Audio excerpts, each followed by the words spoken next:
हाँ, good morning दोस्तों। हम शुरू करते हैं अपनी कक्षा का।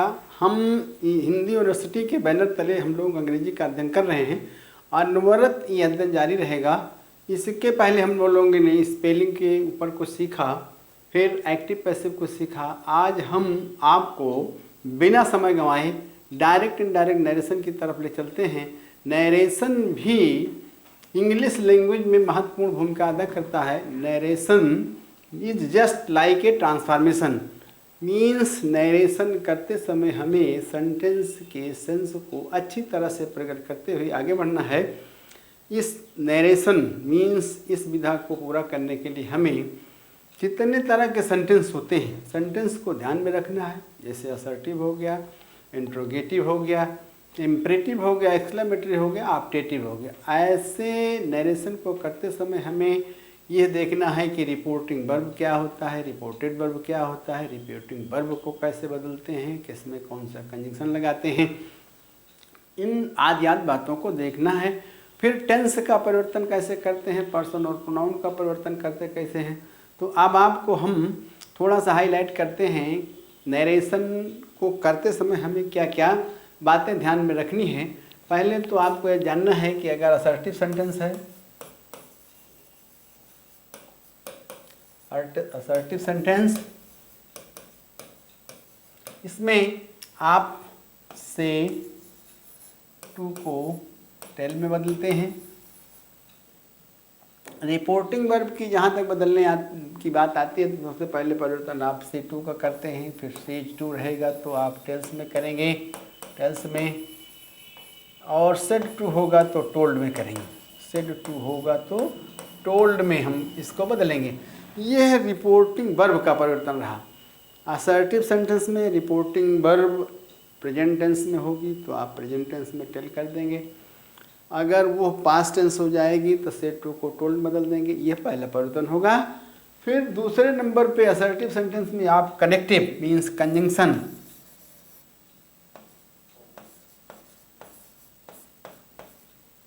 दैट का प्रयोग करते हैं। अब इसके बाद आपको जो करना है, आप जानते हैं कि रिपोर्टिंग वर्ब प्रेजेंट टेंस या फ्यूचर टेंस में होगी तो टेंस का परिवर्तन नहीं करेंगे, और यदि रिपोर्टिंग वर्ब पास्ट टेंस में होगी तो रिपोर्टेड स्पीच के टेंस में आपको परिवर्तन करने होंगे। जैसे प्रेजेंट इंडेफिनिट होगा तो पास्ट इंडेफिनिट बदलेंगे, प्रेजेंट कंटिन्यूअस टेंस होगा तो पास्ट कंटिन्यूअस टेंस बदलेंगे, प्रेजेंट परफेक्ट टेंस होगा तो पास्ट परफेक्ट टेंस बदलेंगे, प्रेजेंट परफेक्ट कंटिन्यूअस टेंस होगा तो पास्ट परफेक्ट कंटिन्यूअस टेंस बदलेंगे। इसी तरह आगे बढ़ेंगे। पास्ट इंडेफिनिट को पास्ट परफेक्ट में, पास्ट कंटिन्यूअस टेंस को पास्ट परफेक्ट कंटिन्यूअस टेंस में, और आगे के जो दो टेंस हैं पास्ट परफेक्ट और पास्ट परफेक्ट कंटिन्यूअस टेंस में कोई परिवर्तन नहीं करेंगे। फिर आगे फ्यूचर टेंस की बात आएगी। फ्यूचर टेंस में आप निम्न परिवर्तन करेंगे। विल होगा तो वुड हो करेंगे, शैल होगा तो शुड करेंगे, मे होगा तो माइट, शुड मीन्स इन सब मॉडल्स को आप ऐसे बदल देंगे। विल को कैन में, विल को वुड में, शैल को शुड में, कैन को कुड में, मे को माइट में, ईटीसी। फिर हमें ये देखना है कि यदि वाक्य पास्ट टेंस में है means reporting verb past tense में है और उसमें निकटता सूचक शब्द आए हुए हैं तो आप निकटता सूचक शब्दों को दूरी प्रकट करने वाले शब्दों में बदलेंगे। जैसे दिस को दैट में, दीज को दोज में, टुडे को दैट में, कम को गो में, अगर को बिफोर में। इस तरह से ये सारे परिवर्तन करेंगे, लेकिन ये सारे परिवर्तन तब होंगे जब रिपोर्टिंग वर्ब हमारा पास्ट टेंस में होगा, अन्यथा ये सारे परिवर्तन नहीं किए जाएंगे। केवल ऐसी स्थिति में हमें पर्सन और प्रोनाउन बदलना होगा। तो ये तो हो गई प्रेजेंट टेंस की बात और असर्टिव सेंटेंस की बात। अगर मान लीजिए इंट्रोगेटिव होगा तो इंट्रोगेटिव में आप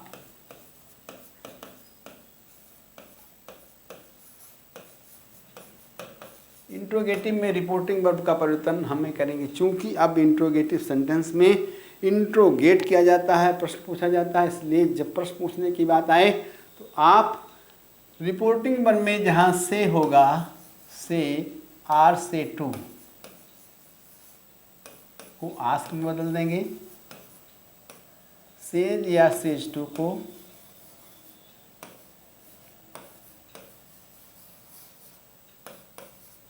आस्क में बदल देंगे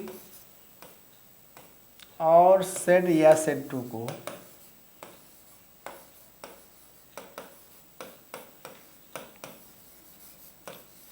आस्क। ये तो रिपोर्टिंग वर्ब का परिवर्तन होगा। उसके बाद आप इसमें कंजंक्शन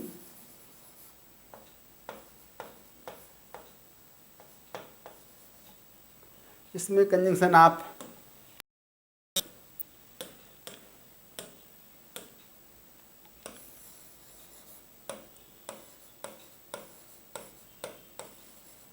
इफ का प्रयोग करेंगे, इफ या वेदर का प्रयोग करेंगे।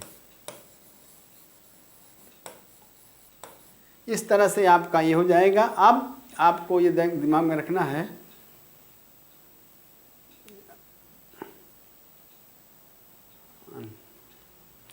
अब आगे आपको दिमाग में रखना है कि यदि इंट्रोगेटिव सेंटेंस जैसा कि आप जानते हैं दो प्रकार का होता है। एक इंट्रोगेटिव सेंटेंस हेल्पिंग वर्ब से शुरू होगा, दूसरा क्वेश्चन वर्ड से शुरू होगा, या आप यूँ कह सकते हैं व्हाट एंड व्हाई से। जब हमारा इंट्रोगेटिव सेंटेंस हेल्पिंग वर्ब से शुरू होगा, सहायक क्रिया से शुरू होगा, तब हम कंजंक्शन इफ़ या वेदर लगाएंगे। जब हमारा सेंटेंस WH अर्थात व्हाट एंड व्हाई या इंट्रोगेटिव वर्ड से शुरू होगा तो उसमें कोई कंजंक्शन नहीं लगाया जाए। आप कामा और यूनिट्राम हटा देंगे और इफ़ या वेदर प्लेस कर देंगे।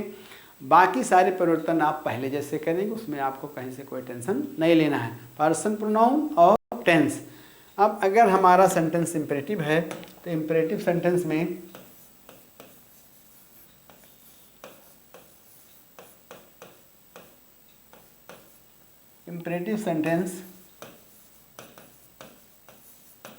में सेड को ऑर्डर्ड,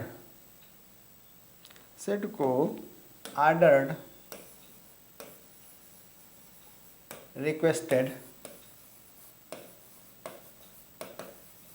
forbid, suggested,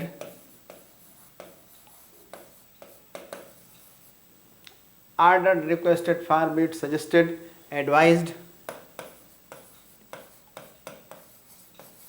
etc.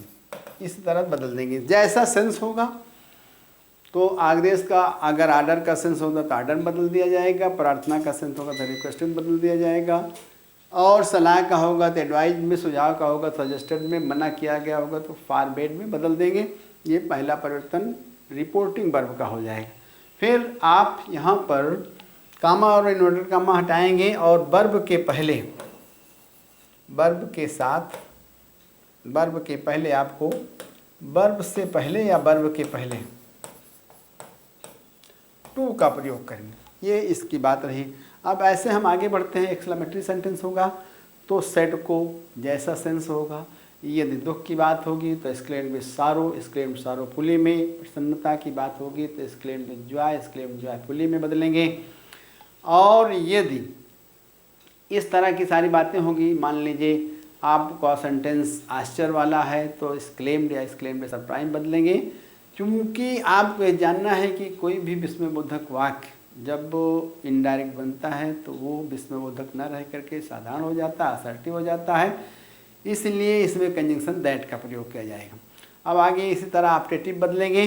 तो आगे हम आपको ले चलते हैं नरेशन के कुछ प्रश्नों की तरफ, और इसको हम देखते हैं कि कैसे हम लोग हल करते हैं। देखनी पहला मीन्स क्वेश्चन नंबर 46 में हमने देखा कि change the given statement from direct speech to indirect speech. इसको इनडायरेक्ट बनाना है। सेंटेंस को पहचानेंगे एक असर्टिव है, इंट्रोगेटिव है। इसमें सेंटेंस दिया गया है कि ही said I will arrive at 7 PM today. इस सेंटेंस को देखिए, ये सेंटेंस असर्टिव है। असर्टिव सेंटेंस में अभी आपने देखा कि अगर सेड टू होगा तो टोल्ड बदलेंगे, से टू होगा तो टेल में, से टू होगा तो टेल से बदलेंगे। फिर और आपने देखा कनेक्टिव दैट लगाएंगे। फिर आपको आगे पर्सन और प्रोनाउन की चेंजिंग करनी पड़ेगी, और फिर टेंस। ये आपको मैंने पहले ही ऑलरेडी बता दिया है कि अगर पास्ट टेंस होगा तो रिपोर्टेड स्पीच का टेंस बदलेगा, अन्यथा नहीं बदलेगा तो यहाँ पर पास्ट है। अब आगे टेंस बदल जाएगा रिपोर्ट, लेकिन पहली प्रक्रिया हम करते हैं शुरू। सेट टू नहीं है इसलिए सेट टू को टोल्ड बदलने की ज़रूरत नहीं है। तो हम जब करेंगे तो लिखेंगे ही सेट। आपको इसके पहले बताया गया कि कंजंक्शन दैट का प्रयोग किया जाता है असर्टिव सेंटेंस में, तो आप यहाँ दैट लगा देंगे। दैट के बाद पर्सन पे आएंगे। फर्स्ट पर्सन सब्जेक्ट के अनुसार मीन्स आई फर्स्ट पर्सन है, बदलेंगे ही के अनुसार। आई नॉमिनेटिव कर्ता कारक है तो ही का कर्ता कारक लगाएंगे, तो यहाँ बदलने के बाद ही आ जाएगा। चूँकि रिपोर्टिंग वर्ब पास्ट टेंस में है तो बिल का आउट करेंगे, तो ही वुड अराइव एट 7 PM। अभी इसके पहले हम लोगों ने चर्चा किया कि यदि रिपोर्टिंग वर्ब पास्ट टेंस में होगी और रिपोर्टेड स्पीच में निकटता सूचक शब्द आए होंगे तो ऐसे शब्दों को हम दूरी प्रकट करने वाले शब्दों में बदलते हैं। तो इसलिए टुडे को हम बदल देंगे दैट डे में। तो हमारा सेंटेंस का आंसर हो जाएगा he said that he would arrive at 7 PM that day. Now you have to find the correct answer out of these alternatives given below. He said that I was, I person यहाँ आपने नहीं बदला है इसलिए sentence आप खारिज करेंगे, ये गलत हो गया। फिर आगे आप देखेंगे next, he said that he would arrive at 7 PM today. तो यहाँ पर आप कहोगे लेकिन टुडे को आपने दैट डे में नहीं बदला, यहाँ भी सेंटेंस गलत हो गया। फिर आगे हम देखते हैं he said that he would arrive at 7 PM that day. यहाँ पर फिर इसके आगे का ऑप्शन देखते हैं he said that I would arrive, तो यहाँ पर पर्सन नहीं बदला है, निकटता सूचक शब्द नहीं बदला है, इसलिए आपका करेक्ट आंसर जो आप आंसर पे जाएं तो आंसर नंबर सी हो जाएगा। Means option C is the correct answer for the given question. तो इसका इनडायरेक्ट दोस्तों हो जाएगा he said that he would arrive at 7 PM that day. अब हम आप आगे बढ़ते हैं, नेक्स्ट देखते हैं चेंज द गिवन स्टेटमेंट। अब सेंटेंस नेक्स्ट है change the into the indirect speech. Change into indirect speech. Alice said how clever I am. अभी थोड़ी देर पहले हम लोगों ने चर्चा किया कि विस्मय बोधक वाक्य एक्सक्लेमेटरी सेंटेंस। एक्सक्लेमेटरी सेंटेंस से दुख सुख हर्ष विषाद प्रसन्नता इनका सबका आश्चर्य आदि क्या बोध होता है। एक्सक्लेमेटरी सेंटेंस हमारे कभी कभी हाउ और व्हाट से शुरू होते हैं। जब कोई भी विस्मयबोधक हाउ और व्हाट से शुरू होगा तो निश्चित रूप से उस हाउ और व्हाट से अधिकता का बोध होता है। तो यहाँ पर हमें देखना है कि चूँकि ये क्वेश्चन जो है एक्सक्लेमेटरी है तो एक्सक्लेमेटरी यहाँ मार्क आप एक्सक्लेमेशन नहीं लगाया गया है, आप देख लीजिए he Alice said how clever I am. ये एक्सक्लेमेटरी सेंटेंस है। हम इसका आंसर ढूंढने का प्रयास करते हैं। आपको ये बताया कि एक्सक्लेमेटरी सेंटेंस में यदि सेंटेंस से दुख की बात प्रकट होगी तो सेट को एक्सक्लेम्ड विथ सॉरो में बदलेंगे। प्रसन्नता की बात आएगी तो एक्सक्लेम्ड विथ जॉय में बदलेंगे, और आश्चर्य की बात आएगी तो सेट को एक्सक्लेम्ड या एक्सक्लेम्ड जॉयफुली में बदलेंगे। इन बातों को दिमाग में रखिए। तो चूंकि यह वाक्य आश्चर्य व्यक्त कर रहा है इसलिए सेट बदलेगा एक्सक्लेम्ड। फिर आपको मैंने बताया था कि कनेक्टिव दैट लगाया जाएगा, क्योंकि कोई भी एक्सक्लेमेटरी सेंटेंस जब इनडायरेक्ट बनता है तो वो साधारण बन जाएगा। यहाँ पर कंजंक्शन दैट आएगा। फिर इन वाक्यों में कर्ता और क्रिया मेन सब्जेक्ट और वर्ब वाक्य के अंत में होगा। क्योंकि जब हमें वाक्य को असर्टिव बनाना है तो उसी कर्ता और क्रिया को हम दैट के तुरंत बाद लाएंगे, लेकिन पर्सन बदलने की प्रक्रिया वही रहेगी आपकी। तो आपने जब बदलना शुरू किया तो लिख दिया एलिस सेड, तो एलिस एक्सक्लेम्ड चूँकि आश्चर्य की बात है। कनेक्टिव आप कामा नोट कामा हटा दिए, दैट लगा दिए। दैट के बाद कर्ता और क्रिया वाक्य के अंत में इसको ले आएंगे, लेकिन सब्जेक्ट बदलेगा, आई बदलेगा, एलिस के अनुसार सी हो गया। आई एम का पास्ट टेंस लगेगा क्योंकि ये पास्ट में सी वाज। हाउ और व्हाट से अधिकता का बोध होता है, इसलिए इन शब्दों को वेरी और वेरी मच में या ग्रेट में एक्सट्रीमली आदि में इनके सेंस को व्यक्त करने के लिए बदल देंगे। तो ये आपका वाक्य हो जाएगा। जब इनडायरेक्ट बनेगा Alice exclaimed that she was. How को आपने वेरी में बदल दिया, तो जहाँ पे हाउ है इसको वेरी में बदल दिए, और इसके बाद एक क्लेवर है तो हो जाएगा Alice claimed that she was very clever. यहाँ पर हम देखते हैं करेक्ट आंसर की तरफ बढ़ते हैं, सी इज क्लेम्ड। तो सी आप अपने हिसाब से नहीं, ये सेंटेंस गलत हुआ, यहाँ पर एलिस है। एलिस सेड दैट, सेड को आपने सेंस के अनुसार नहीं बदला, एक्सक्लेम बदलना तो ये गलत हो गया। एलिस इज क्लेम्ड दैट, आप यहाँ पे आइए, Alice claimed that she was very clever, ये सेंटेंस आपका राइट है। आई इज क्लेम्ड, आई आपके सब्जेक्ट में है नहीं इसलिए खारिज हो गया। तो कुछ सेंटेंस को आप तुरंत खारिज कर देंगे, वहाँ पे बिना समय गंवाए आप करेक्ट आंसर पे पहुँचेंगे, लेकिन करेक्ट आंसर पे तभी पहुँचेंगे जब आप खुद करेक्ट होंगे। तो इस तरह से आपका ये आंसर हो गया कि Alice exclaimed that she was very clever. जब भी आप नरेशन बनाएंगे इनडायरेक्ट तो आप क्लियर रहें कि आपका सेंटेंस क्या है, आपको रिपोर्टिंग वर्ब कैसे बदलनी है, आपको कंजंक्शन कैसे लगाना है, आपको पर्सन और प्रोनाउन की चेंजिंग कैसे करनी है। दोस्तों इतनी सी सारी बात है और नरेशन में कुछ नहीं है, केवल समझने की बात है। नेक्स्ट देखेंगे, अब आगे हम बढ़ते हैं 48, क्वेश्चन नंबर 48। क्वेश्चन नंबर 48 में दिखा गया है change the indirect speech, where are you going for your holidays, said he, said I, आप कुछ भी कर सकते हैं। तो यहाँ पर वो नहीं दिया गया है, said he said to me, where are you going for your holidays, ये इंट्रोगेटिव सेंटेंस है। इंट्रोगेटिव सेंटेंस में कौन सा इंट्रोगेटिव सेंटेंस, ये क्वेश्चन वर्ड वाला सेंटेंस है, अर्थात देखिए दोनों प्रश्नवाचक वाक्यों में प्रश्न किया जाता है, इसलिए सेड को तो आस्क्ड में आप बदलेंगे, इसमें कोई संदेह नहीं।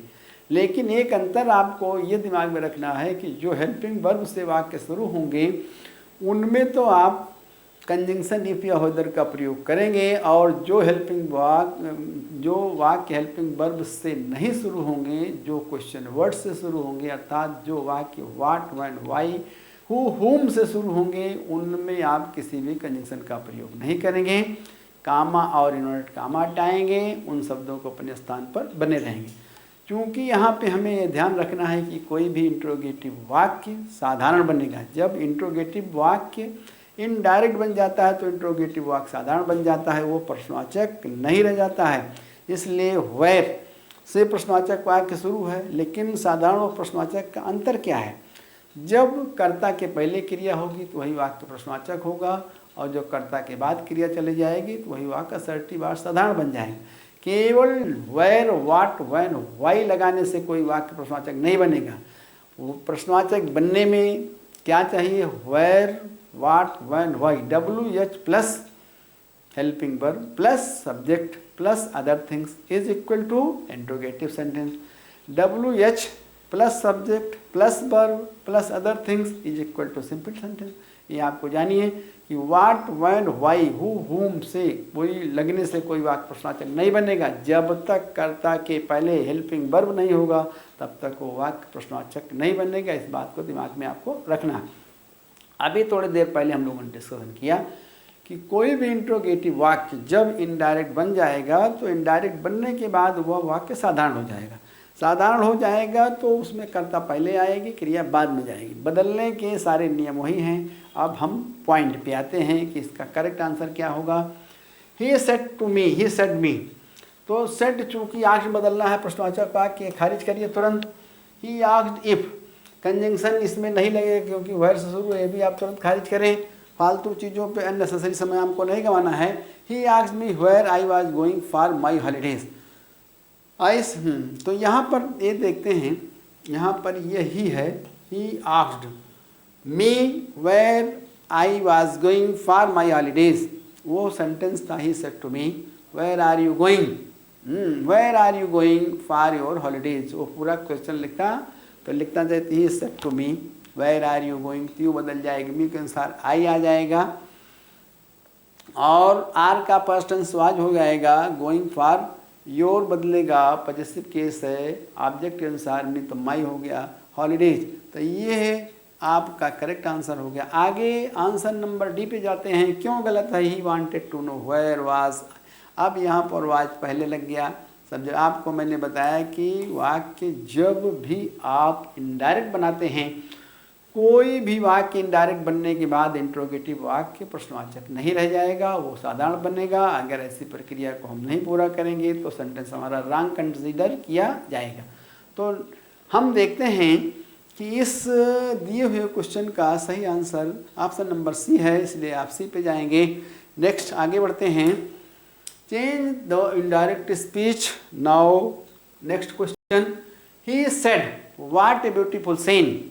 ही said what a beautiful scene. ये देखिए क्वेश्चन दिया गया है, इस तरह का क्वेश्चन हम एक्सक्लेमेटरी सेंटेंस में कर दिए हैं, इसलिए आपको ये क्वेश्चन एकदम आसानी से आ जाना चाहिए, कोई दिक्कत नहीं है। ये अभी पहले डिस्कशन हुआ कि कोई भी एक्सक्लेमेटरी सेंटेंस जो व्हाट और हाउ से शुरू होते हैं, ऐसे सेंटेंस अधिकता व्यक्त करते हैं। अधिकता व्यक्त करने वाले वाक्यों में, विस्मयबोधक वाक्यों में कर्ता और क्रिया वाक्य के अंत में होता है। जब हम इसको इनडायरेक्ट बनाएंगे तो हम कंजंक्शन दैट के बाद कर्ता और क्रिया पहले लाएंगे। पर्सन प्रोनाउन टेंस को बदलते हुए आगे बढ़ेंगे। हाउ और व्हाट चूँकि अधिकता व्यक्त करते हैं, इसलिए इनके सेंस को हम व्यक्त करने के लिए इनको हाउ को वेरी वेरी मच आदि बदल देंगे, उसके बाद पूरा सेंटेंस उतार लेंगे। तो यहाँ पर है he said what a beautiful scene. पहले हमें रिपोर्टिंग वर्ब को बदलना है। रिपोर्टिंग वर्ब कैसे बदलेंगे? आपने देखा कि एक्सक्लेमेटरी सेंटेंस है। जब एक्सक्लेमेटरी सेंटेंस आश्चर्य व्यक्त करता है तो आश्चर्य व्यक्त करने वाले वाक्यों में सेट को आप एक्सक्लेम बदलते हैं। तो आपने यहाँ बदल दिया he exclaim what a beautiful scene. यहाँ पर कर्ता और क्रिया हाइड किया गया, छिपा हुआ है। तो इसको ये समझो what a beautiful scene it is. It आपको सब्जेक्ट मिल गया, इज वर्ब मिल गया। अब ही एक्सक्लेम्ड किया, इस कामा और इनवर्टेड कामा हटा देंगे, आप कंडीशन दैट लगाएंगे तो एक्सक्लेम्ड दैट। इट इज़ अंत में आपको मिला, वो दैट के तुरंत बाद लाएंगे, क्योंकि वाक्य को साधारण बनाना है। तो इट इज़ हो जाएगी it was a very beautiful scene. तो यहाँ पर आप देखिए कि आपको करेक्ट आंसर वाला ऑप्शन कौन सा है। पहले ही सेट, इसको आप क्यों खारिज करेंगे? क्योंकि सेट सेंस के अनुसार नहीं बदला गया। He wondered that it was a beautiful scene, आपको एक्सक्लेम बदलना है। He exclaimed what a beautiful scene. अब ये भी सेंटेंस है, लेकिन यहाँ पर देखिए व्हाट को हमको हटाना है, कंजंक्शन दैट लगाना है। ये सेंटेंस फुलफिल नहीं कर रहा है आपका, कंजंक्शन दैट नहीं, ऐसे सेंटेंस को फालतू तुरंत हटाएंगे आप। ही एक्सक्लेम्ड दैट, यहाँ तक आप देखिए। उसके बाद इट इज़ का हो गया it was a very beautiful scene. ये आपका आंसर राइट है। तो दोस्तों इस गिवन सेंटेंस का he said what a beautiful scene it is का सही इनडायरेक्ट हो जाएगा he exclaimed that it was a very beautiful scene. आपको मैंने बताया कि व्हाट और हाउस को आप हटाएंगे, उसके सेंस को लगाएंगे, तो उसके सेंस को व्यक्त करने के लिए वेरी वेरी मच या ग्रेट का प्रयोग किया जाता है। यह इसका करेक्ट आंसर हुआ। तो हम नेक्स्ट क्वेश्चन की तरफ बढ़ते हैं। Question number 50। इसका आंसर क्या होगा, यही हम लोगों को देखना है। He said to me where is the post office. अब आप क्वेश्चन को पहचानेंगे, ये है वाक्य इंट्रोगेटिव है। इंट्रोगेटिव में भी पहचानेंगे कि हेल्पिंग वर्ब से शुरू है कि वो WH या क्वेश्चन वर्ड से शुरू है। दोनों में आप दिमाग में दोनों बातों को दिमाग में रखेंगे। फिर आप देखेंगे कि सेट को किसमें बदलना है, कंजंक्शन लगाना है कि नहीं लगाना है। इसके पहले हम लोगों ने स्पष्ट डिस्कशन कर लिया है कि जो प्रश्नवाचक वाक्य हेल्पिंग वर्ब सहायक क्रिया से शुरू होंगे उनमें तो आप कंजंक्शन लगाएंगे। जो प्रश्नवाचक वाक्य WH means what when why से शुरू होंगे उनमें आप कंजंक्शन नहीं लगाएंगे, उसमें कामा और कामा हटाएंगे। उन शब्दों को मतलब क्वेश्चन वर्ड्स को अपने स्थान पर ही बने रहने देंगे। फिर तुरंत बात कर्ता लाएंगे, फिर क्रिया लाएंगे, फिर अन्य बातों को उतार लेंगे। ये हम देखते हैं कैसे करते हैं। He said to me where is the post office. तो सेड टू को हम बदलेंगे ही आस्क्ड में, ही आस्क्ड मी। इसके अलावा रिपोर्टिंग वर्ब में और कोई परिवर्तन नहीं करेंगे, कंजंक्शन लगना नहीं है। आपको मैंने बताया कि इन शब्दों को ऐसे उतार लें। वेयर के तुरंत बाद हेल्पिंग वर्ब आया है, लेकिन दिमाग में ये रखना है कि वेयर के बाद अगर हेल्पिंग वर्ब बना रह जाएगा तो वाक्य प्रश्नवाचक बना ही रह जाएगा। और इसके पहले हम लोगों ने इस बात का डिस्कशन कर लिया कि कोई भी इंट्रोगेटिव सेंटेंस अगर इनडायरेक्ट बनता है तो प्रश्नवाचक नहीं रहेगा, वो फिर साधारण बन जाएगा। साधारण बनने के लिए हमें कर्ता लाना पड़ेगा। तो अब हमें वेयर के तुरंत बाद कर्ता लाना है। यहाँ पर द पोस्ट ऑफिस सब्जेक्ट है, तो वेयर द पोस्ट ऑफिस आप लिख देंगे where the post office is का पास्ट टेंस वाज हो जाएगा। अब आपका ये सेंटेंस करेक्ट हो गया। इसका राइट आंसर देखिए आप, ही आस्क्ड मी, यहाँ पर ही वांटेड टू नो, ये सेंटेंस खारिज हो गया। He asked me conjunction that नहीं लगेगा, ये हट गया। He asked me where the post office was. अब नंबर 4 देखते हैं, he asked me where was the post office अगर कर देते हैं तो ये क्वेश्चन बना रह जाएगा, इसलिए आपका करेक्ट आंसर हो गया सी। तो इस क्वेश्चन नंबर 50 का करेक्ट आंसर आपने क्या देखा, आपको मिल गया कि he asked me where the post office was. अब आगे की क्वेश्चन की तरफ हम बढ़ते हैं, क्वेश्चन नंबर 51। अब इसके बाद हमने 5-6 जो इनडायरेक्ट डायरेक्ट सीखे, डायरेक्ट इनडायरेक्ट। इसके बाद हमें कुछ सेंटेंस ये फाइंड आउट करना है कि ग्रामेटिकली कैसे इनकरेक्ट है। आप ग्रामर पे जाएंगे तो अभी तो हमारे पास बहुत समय नहीं है, हम लोग केवल क्वेश्चन पर डिस्कशन कर रहे हैं। जब हम फुल क्लास पढ़ेंगे तो हम करेक्शन पे भी जाएंगे, लेकिन थोड़ा थोड़ा हम इसको हाईलाइट करेंगे। राइट इन इंक, यहाँ पर आपको इन चारों ऑप्शन में ये पता लगाना है कि सेंटेंस कौन सा इनकरेक्ट है। तो अब जब आप करेक्ट जानेंगे तभी इनकरेक्ट आप कर पाएंगे। Write in ink, he threw the stick into the river, be bent near the station, he was a favourite with his friends. अब इन दिए गए चारों ऑप्शन में कौन सा ऐसा ऑप्शन है जो गलत है। हम ये जानते हैं कि किसी नाउन के पहले नियर और नियरेस्ट का प्रयोग नहीं किया जाता। यहाँ पर एक ऐसा ऑप्शन में दे रहा है be bent near the station, यही ऑप्शन हमारा इनकरेक्ट है। पहला ऑप्शन सही है, he threw the stick into the river सही है, और फिर आपका तीसरा sentence be bent near the station, यही सेंटेंस गलत है क्योंकि यहाँ पर नियर का प्रयोग नहीं होना चाहिए। He was a favourite with his friends, ये भी आपका सेंटेंस सही है। तो इस 51 क्वेश्चन नंबर 51 में जो इनकरेक्ट सेंटेंस है वो आपका लिखा गया कि be bent near the station, near शब्द हटा देंगे, आपका सेंटेंस करेक्ट हो जाएगा। तो इसका सही ऑप्शन क्या हुआ 51 का आंसर नंबर सी। तो अब आगे बढ़ते हैं और देखते हैं इसके बाद के क्वेश्चन को। आई विश आईवर, ये दिमाग में रखिएगा, आई विश के साथ आईवर का प्रयोग होगा। तो आई विश दैट यू, तो I wish you were, I wish I were, ये इस तरह का कंस्ट्रक्शन चलता है। I wish that you had been right, ये आप जो है यहाँ पर पढ़ेंगे तो इस तरह का वाक्य आप देख रहे हैं तो ये गलत हो जाएगा। आई wish that you were, I wish that you were right, I wish के साथ वर का प्रयोग होता है, सेंटेंस सही है। I wish that you will be right, ये भी गलत है। आई मे विश, ये भी गलत है और ये भी गलत है। इस तरह से आपका राइट आंसर हो गया आई wish that you were right. आगे का क्वेश्चन देखते हैं, नेक्स्ट क्वेश्चन। चलिए अब आज हम इसी पे ख़त्म करते हैं, कल हम आगे के प्रश्नों के साथ मिलेंगे। थैंक्स।